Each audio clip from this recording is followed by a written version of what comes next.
Vamos lá, meus queridos, dando continuidade, então, a esse nosso último bloquinho. Olha que questão interessante, nós temos duas questões aqui também envolvendo a parte de sucessões, tá? Pode voltar comigo no nosso material. Essa questão, banca FGV, TJ Amazonas, juiz 2013. João, ele é empresário e dono de um vasto patrimônio imobiliário. Embora casado com Maria, ele mantém paralelamente um relacionamento amoroso com Teresa.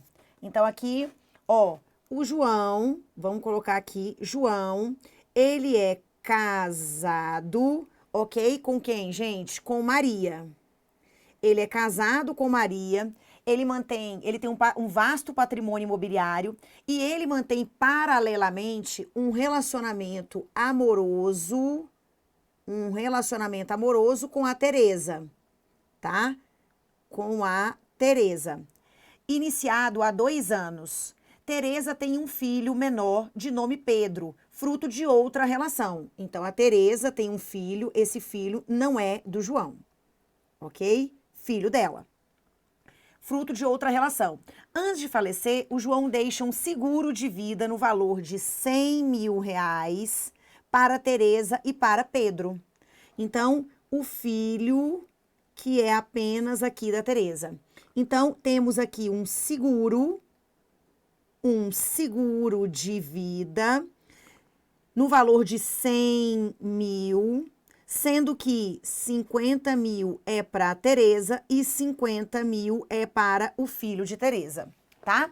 Então, beleza. Mantém paralelamente um relacionamento amoroso com ela, deixa esse seguro na proporção de 50% para cada um. João, no dia do falecimento, ainda vivia maritalmente com Maria. Ele não estava separado e ele não tinha filhos. Maria herdou todo o patrimônio imobiliário de João. Então, a parte da herança, a Maria está resguardada, né? O João, nessa altura do campeonato, faleceu. E aí a gente vai responder o seguinte. Primeira coisa, você pode até encontrar na doutrina, até na parte de espécies de família, tipos de entidade familiar, há quem defenda a possibilidade das chamadas famílias paralelas ou famílias simultâneas, que seria a pessoa que já tem uma união estável, uma primeira união estável e mantém uma segunda, ou uma pessoa que está casada ainda, vivendo maritalmente e tem uma segunda relação, né? Então, gente, há quem defenda a existência dessas famílias paralelas. Você vai encontrar decisões bem variadas dos tribunais superiores, STJ, STF. Fala-se muito sobre concubinato de longa duração. Já houve decisões concedendo divisão de pensão por morte para essas relações. Só que as últimas orientações do Supremo são no sentido de essa segunda união, ela é um concubinato, né? O concubinato impuro. Então, o Supremo, por exemplo, ele não reconhece como família paralela ou simultânea. Ele entende que é a figura da amante. Ele entende que não é possível constituir uma união estável se a pessoa ainda está casada e vivendo maritalmente ou se ela já tem uma primeira união estável. Porque aí você teria, né, causas impeditivas. Então, o Supremo não reconhece. É claro, você analisando de uma maneira profunda os julgados, vai ter um caso ou outro que são os concubinatos de longa duração. STJ já deu, por exemplo, pensão, né, para a pessoa, o cara estava casado 45 anos com a esposa e tinha uma relação paralela há 40 anos, com filhos e tudo. E aí, essa relação acabou e a mulher ficou sem emprego e ela dependia economicamente. E era um, entre aspas, concubinato de longa duração. Então, há casos específicos, mas, para fins de prova, a orientação atual é que o Supremo ele não reconhece. Ele não tem permitido divisão de pensão por morte, normalmente é nessa seara previdenciária, né? Então, o Supremo não reconhece essa família paralela ou simultânea. Então, entraria aqui naquele concubinato, né? Concubinato impuro, tá? Que são aquelas relações não eventuais entre homem e mulher impedidos de se casar. Tá? Então, isso não é família para o Supremo, e aí isso não geraria efeitos de família, tipo pensão por morte, divisão patrimonial, herança, tá? O máximo que você pode ter ali nesse tipo de relação seria uma sociedade de fato, e aí eu discutiria isso numa vara cível, eventual divisão de patrimônio, eu teria que provar o esforço comum, então é diferente, não é encarado, pelo menos pelo Supremo, tá? E aí é claro que o STJ vai atrás, segue esse entendimento, embora a doutrina, embora os julgados dos tribunais, por exemplo, do Rio Grande do Sul, pensem bem diferente, tá? E você pode encontrar decisões realmente dos tribunais ordinários distinta, tá? Então, volta. Raquel, então aqui eu fiz uma doação para minha amante, né? Eu contemplei a minha amante aqui. Então, poderia Maria invalidar judicialmente a estipulação que João fez em benefício de Teresa? E aí, gente, poderia invalidar? Poderia, tá? Então, aqui, ó, em relação a Teresa, sim. E quanto ao menor? Gente, não há previsão, tá?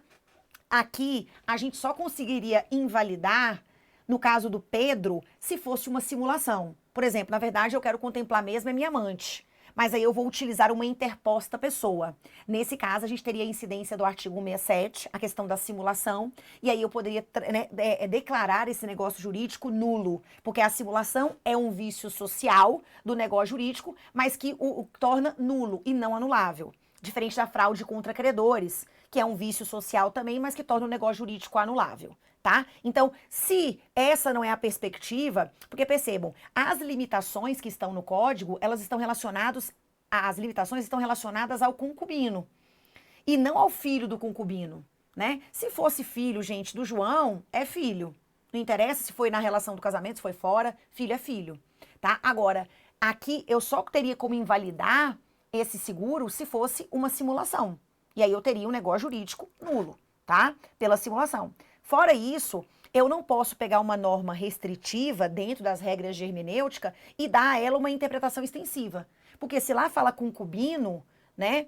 Então eu tenho que entender que é o concubino. A invalidação vai ser causa de invalidação se for o concubinato.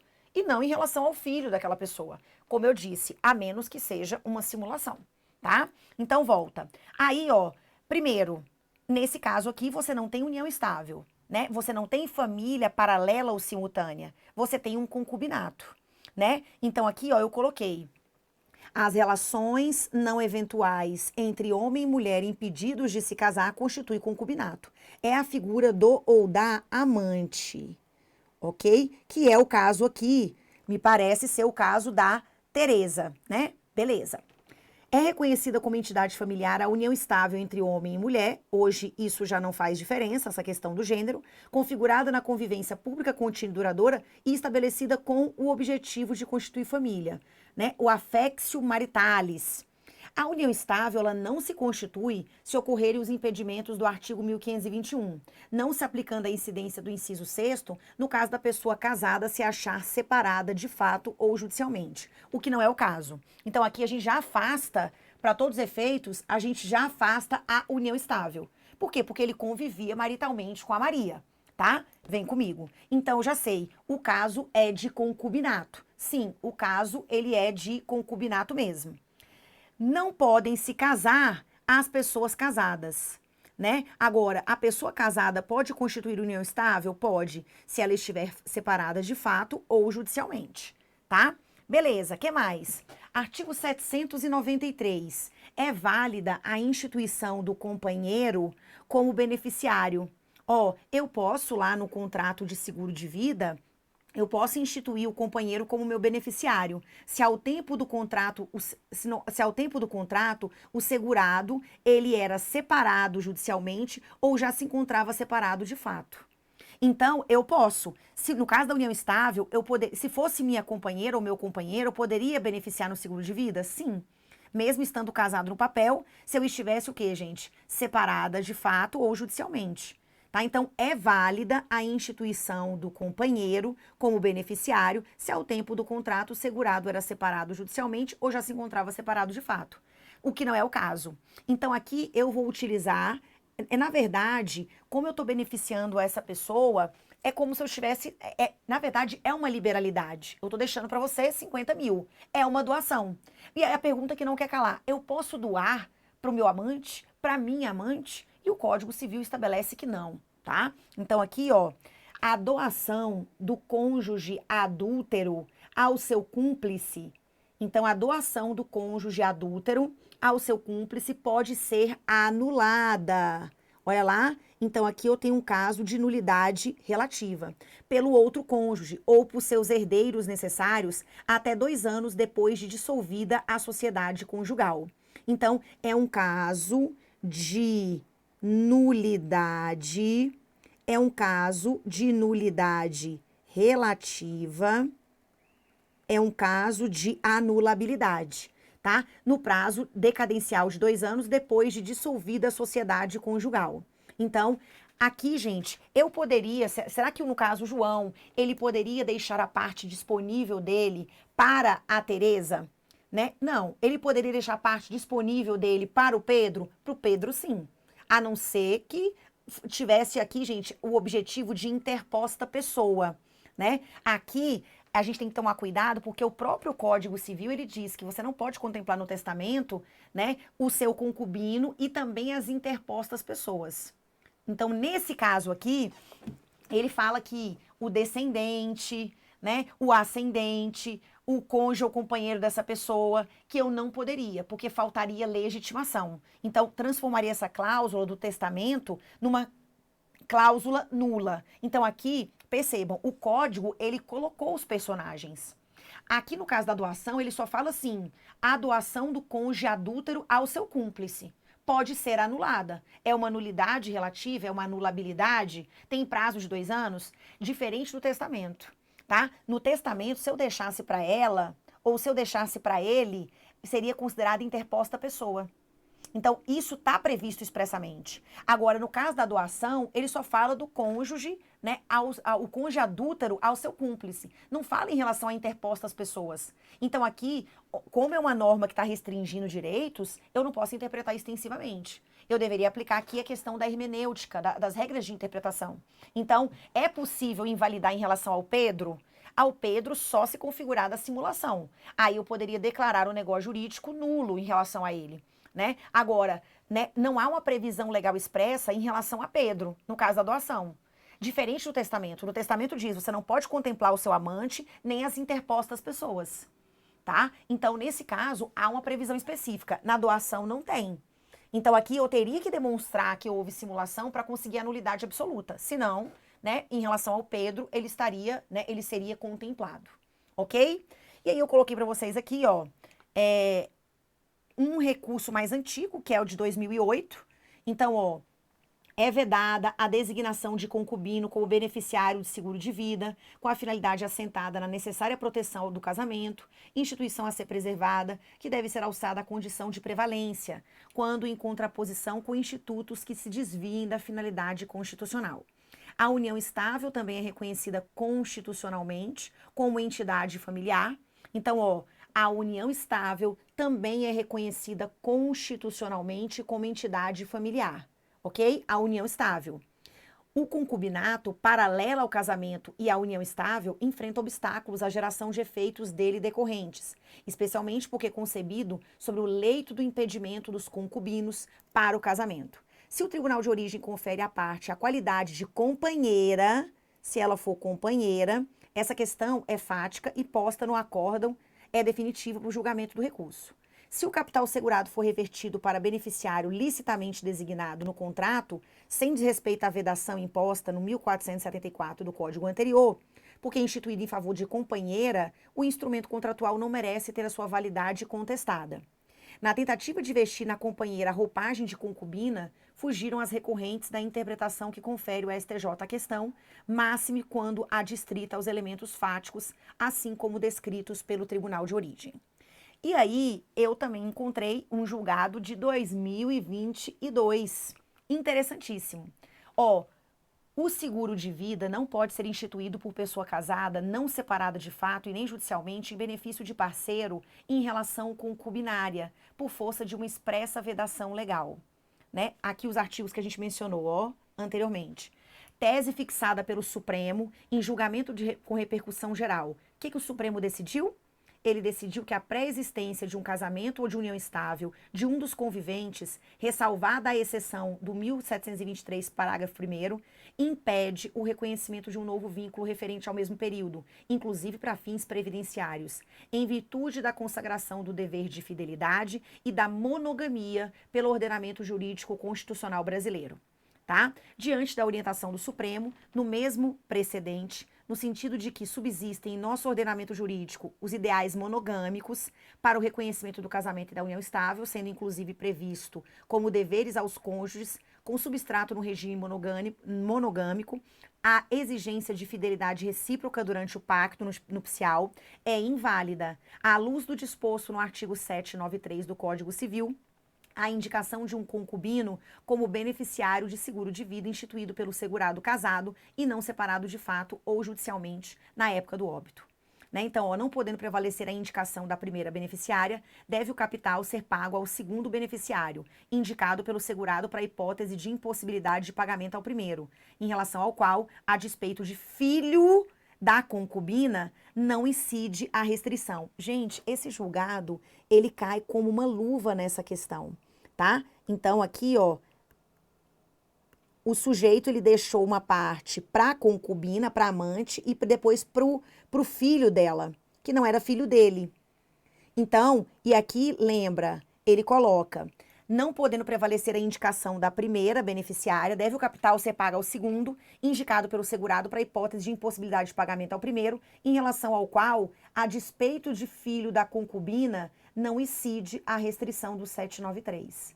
Então, é um julgado que se amolda, né? Embora a questão ela seja uma questão de 2013, nós encontramos um julgado quentíssimo aqui, falando sobre essa questão, sobre esse ponto de vista, né? Então, achei interessante, coloquei aqui para vocês, certo? Gente, vamos evoluir aqui.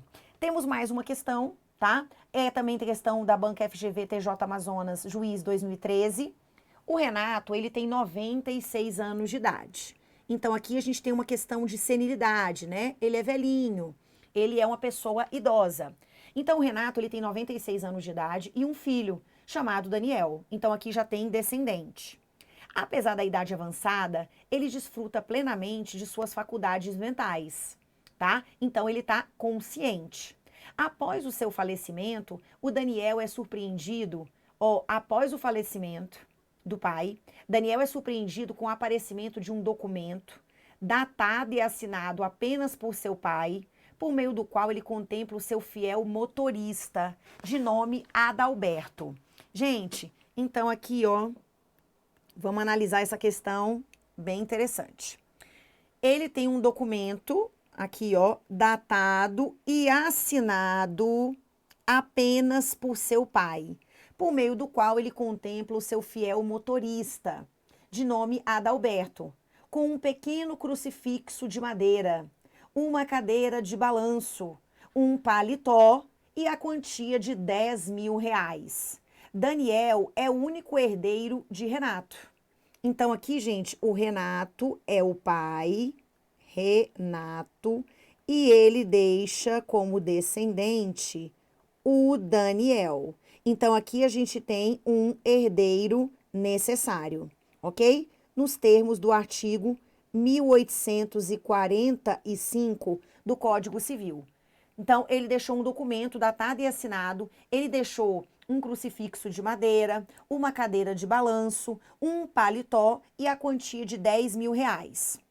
Tudo bem? Daniel é o único herdeiro de Renato, que deixou um automóvel e um pequeno apartamento. Então, eu tenho aqui como patrimônio o apartamento e um automóvel. Um pequeno apartamento, isso aqui foi a herança, né? Um pequeno apartamento e automóvel. Não há dúvidas quanto à autenticidade desse documento. Ele foi datado e assinado pelo Renato. Com base no caso narrado, respondo os itens a seguir. Qual a natureza jurídica do documento deixado por Renato? Indica o dispositivo legal correspondente. Né? Poderia Daniel invalidar judicialmente, no todo ou em parte, o documento deixado pelo seu pai? Então, aqui, gente, é uma questão que envolve, né, a famosa sucessão testamentária. A gente sabe que a sucessão testamentária, ela pode se dar a título universal, quando eu deixo a minha parte disponível, 1/3 da minha parte disponível, 50%. Então, quando a gente trabalha com cotas ou com toda a parte disponível, é uma sucessão testamentária a título universal. Quando eu deixo bens específicos, bens individualizados, eu tenho uma sucessão testamentária a título singular. Eu tenho aqui a figura do legado. Então, você tem o legante e você tem aqui o legatário. Gente, aqui realmente eu deixei bens específicos para o meu motorista. Então, não deixa de ser uma sucessão testamentária, né? A título que, gente? A título, aqui é questionável, né? Seria uma sucessão testamentária a título singular. O gabarito aqui, gente, ele deu como sendo um legado, tá? Só que eu entendo o seguinte, quando ele diz qual é a natureza jurídica do documento deixado por Renato, gente, o legado, eu posso ter uma sucessão testamentária, né, a título singular e a título universal. Quando é a título singular, eu tenho os legados, tá? Só que aqui, gente, eu não tenho um testamento. O testamento, gente, ele tem formalidades, né? Então, a gente só tem um tipo de testamento oral que é permitido no Brasil, oral, que é o testamento militar não culpativo. Naquele caso que a pessoa está morrendo lá no meio do combate. O testamento, ele pode ser ordinário, o testamento público, particular, o cerrado, e o testamento, ele pode ser extraordinário, que seria o testamento o quê, gente? Militar, o aeronáutico, o marítimo, né? Que ele é bem específico. São modalidades extraordinárias, tá? E que também tem prazos de caducidade. Ao lado das modalidades ordinárias e extraordinárias de testamento, eu tenho o codicilo. Então, gente, um documento datado e assinado em que eu deixo bens de pouca monta, além de recomendações para o meu enterro, para o meu funeral, para a missa de sétimo dia, né, sufrágios para minha alma, isso aqui é o codicilo, gente. Então, o gabarito aqui, ele fala dos legados, tá? Para mim, é questionável. Se for para você definir, né, de fato eu estou deixando bens específicos. São pequenos legados. Mas esse documento, a natureza jurídica é de codicilo, tá? Ele é o quê, gente? É uma disposição de última vontade, tá? Não precisa de testemunha, tem que ser apenas datado e assinado pelo autor da herança, em que eu deixo bens de pouca monta, bens móveis, tá? Então aqui, Raquel, mas o que são bens de pouca monta? Aqui não pode ultrapassar o quê, gente? Não pode ultrapassar 10% do meu acervo hereditário. Gente, é um paletó, uma cadeira de balanço, né, que é mais um crucifixo, e 10 mil reais. Ele deixou um apartamento e um carro. Então, certamente, os valores desses bens não ultrapassam 10% do seu acervo hereditário. Então, eu poderia ter realmente feito aí, né, esse codicilo, né, alguns chamam de testamento anão, mas ele não é um tipo de testamento. É uma manifestação de última vontade de bens de pouca monta. Então, não exige as formalidades, por exemplo, eu posso, por exemplo, gente, perdoar. A Maria Berenice Dias entende que você pode até reconhecer filho no codicilo, né? Nomear os testamenteiros, tá? Então, assim, você pode ter disposições ali não patrimoniais e patrimoniais, mas aí restringe-se a bens móveis e bens de pouca monta, que não vou ultrapassar, isso é uma criação da doutrina, né? Não ultrapassa 10% do meu acervo hereditário, tá? Então, volta. Qual a natureza jurídica do documento deixado por Renato? Né? Então, eu teria aqui, gente, o codicilo, né?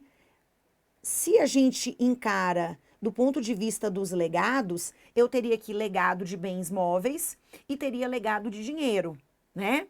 Então, ó, eu coloquei para vocês aqui, deixa eu ver, 1881. 1881. Toda pessoa capaz de testar, ela pode, mediante escrito particular seu, datado e assinado, então olha para mim, toda pessoa capaz de testar, ela pode, mediante escrito particular seu, datado e assinado, fazer disposições especiais. Então, ó, é exatamente a frase que foi utilizada, escrito particular, datado e assinado, fazer disposições especiais sobre o seu enterro, sobre esmolas de pouca monta, a certas e determinadas pessoas, ou indeterminadamente aos pobres de certo lugar, assim como legar móveis, roupas ou joias de pouco valor, de seu uso pessoal. Gente, então, né, porque quando a gente fala dos legados, a gente lembra muito da figura do testamento, da sucessão testamentária a título singular. Tá? E aí o Código Civil, ele capricha na parte dos legados, falando sobre os tipos de legado, falando sobre como se cumpre, né? E você tem um tratamento específico, tá? Dentro dos legados. Aí vai falar também do direito de acrescer, das cláusulas, tá? Isso é importante. Volta. Raquel, então, aqui seria o codicilo. Sim, seria o codicilo, tá? Aí, olha que interessante. Poderia Daniel invalidar judicialmente, no todo ou em parte, o documento deixado por seu pai? Gente, aqui, nessa questão, em algum momento há elementos para invalidação?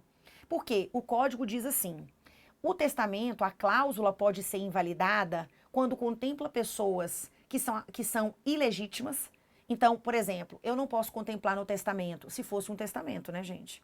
Eu não posso contemplar a pessoa que assinou arrogo por mim, as testemunhas do testamento, o tabelião, não posso. O concubino, as interpostas pessoas. Então, há situações de falta de legitimação. Se você contempla essas pessoas, a cláusula ela é nula, tá? E lembra, quando o testamento, quando houver, né? Porque o codicílio não é testamento. Quando o testamento ele é invalidado, tá? Então, aquelas deixas, como você não tem ali para quem, né? Se a cláusula testamentária ela perdeu a sua eficácia, aí eu vou fazer a divisão daquele patrimônio seguindo as regras da sucessão legítima, devido ao seu caráter residual, tá? Então, se o testamento por algum motivo foi invalidado, né, não tem outra pessoa para ser contemplada, não tem substituto, então aquele patrimônio deixado, ele vai ser dividido conforme a sucessão legítima, que tem esse caráter residual, né? Até aqui, ok. Lembra? Codicilo é um escrito particular datado e assinado pelo autor da herança, tá? Não tem testemunha, em que ele vai deixar bens de pequena monta que não ultrapassem 10% do seu acervo hereditário, que é o caso aqui, tá? Raquel, como é que a gente apura a capacidade? Quem pode fazer testamento? Eu posso fazer testamento a partir dos 16 anos, tá? E aí, o que me interessa é como estava o Renato no momento em que ele elaborou esse testamento. Por quê? Porque a senilidade, a velhice por si só, não é uma causa, né, que impeça o sujeito de fazer um testamento, né? Nesse caso aqui, gente, não é testamento, tá? A senilidade aqui, a questão diz, apesar da idade avançada, ele desfruta plenamente de suas faculdades mentais. Então, é preciso apurar para a gente saber se há algum motivo de invalidação, tá? Eu preciso apurar como o sujeito estava quando ele elaborou o testamento. Então, se quando eu elaborei eu estava bem e depois, tá, eu me tornei incapaz, isso não interessa. Isso não vai comprometer o documento que eu fiz quando eu estava bem. Agora, Raquel, quando eu fiz o testamento eu estava fora de mim. E aí, posteriormente, eu recobrei minha capacidade. Então, essa capacidade superveniente também não valida o testamento. Então, o que interessa para a gente, quanto à capacidade de testar, é como o sujeito estava no momento em que ele elaborou o testamento. E aqui o Renato estava o quê, gente? Ele estava, como diz a própria questão, ele desfruta plenamente de suas faculdades mentais. Outra coisa, aqui também está dizendo que não há dúvidas quanto à autenticidade do documento. Foi ele mesmo que fez, que assinou, que datou. Ele estava plenamente capaz. Então, ele pode invalidar judicialmente o documento deixado? Não. Porque importa o que, gente? No momento em que ele elaborou, ele estava, né, plenamente desfrutando de suas faculdades mentais. E também a autenticidade desse documento, ela não é questionável. Não há dúvidas a respeito disso. Então, olha que interessante, coloquei para vocês. Além dos incapazes, não podem testar os que, no ato de fazerem, né, não tiverem o pleno discernimento. Podem testar os maiores de 16 anos. A incapacidade superveniente do testador não invalida o testamento.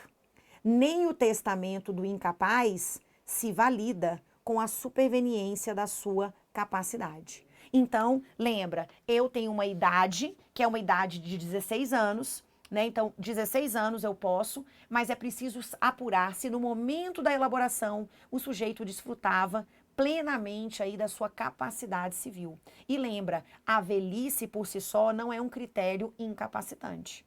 Tá? Até porque a gente teve toda uma mudança, e eu já falei sobre isso em aulas anteriores, em blocos anteriores, em virtude do Estatuto da Pessoa com Deficiência. Né? Então a gente mudou sobremaneira a forma de encarar as incapacidades. Hoje, por exemplo, a gente só tem o menor de 16 anos como absolutamente incapaz e temos os outros critérios de incapacidade relativa. Né? A gente falou sobre isso até numa questão sobre interdição. Então, lembra, temos os testamentos, que é um negócio jurídico extremamente formal e solene, modalidades ordinárias, modalidades extraordinárias, e nós temos também o codicilo, que entra aí como uma categoria à parte, é uma manifestação de última vontade aí do autor da herança, né, em que ele deixa bens que não vão ultrapassar bens móveis, que não vão ultrapassar 10% do seu acervo hereditário. Então aqui, questãozinha super simples, né, a natureza é o codicilo, você poderia até falar, né, que deixou bens específicos, que poderiam sim encaixar no conceito de legados, mas isso foi deixado por meio do codicilo, né? E ele poderia invalidar judicialmente no todo ou em parte o documento deixado pelo pai? Não. Por quê? Primeiro que a autenticidade é inquestionável e porque aqui ele, apesar da idade, desfruta plenamente de sua capacidade civil, né, das suas faculdades mentais. Certinho? Meus amores, espero que tenha sido produtivo. A gente termina aqui essa nossa, né, odisseia aqui.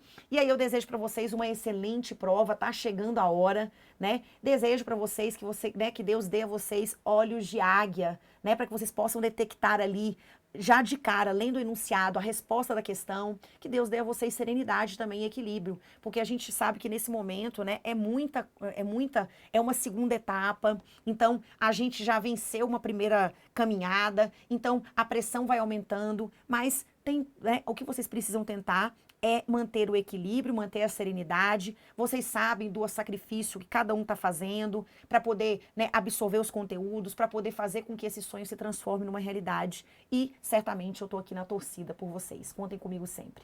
Um grande beijo para todos, fiquem com Deus. Excelente prova.